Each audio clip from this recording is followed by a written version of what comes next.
এগুলো সবকিছু একটা প্যাকেজ আছে। সেই প্যাকেজের জন্য it may vary from $500 to $1,000 এর জন্য রেডি। তারা $99 দিবেন নন এরকম ইন প্রসেসিং। এটা শেষ হয়নি এখনো।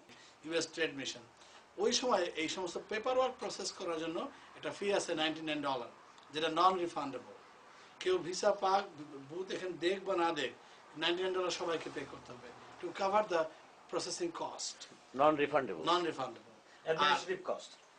অ্যাডমিনিস্ট্রেটিভ এখানে বুথ দিতে আসবে, তাদের আরো কিছু কষ্ট আছে বুথের জন্য, প্লাস ইন্টারনাল কিছু সেমিনার আছে, সেমিনারের জন্য ফি আছে, তাদের থাকা খাওয়ার ফি আছে, এবং তাদেরকে আমেরিকান বিজনেস কানেকশনের সাথে কানেক্ট করিয়ে দেওয়া। মনে করেন কোনো রকমের তাদের যদি এখানে চেম্বার অফ কমার্সের সাথে যোগ করিয়ে দেওয়া, বায়ারদের সঙ্গে মিট করিয়ে দেওয়া, নানা রকম ম্যাচ মেকিং প্রসেসও আছে এর সঙ্গে ইনভলভ। এগুলি সবকিছু একটা প্যাকেজ আছে। সেই প্যাকেজের জন্য it may vary from $500 to $1,000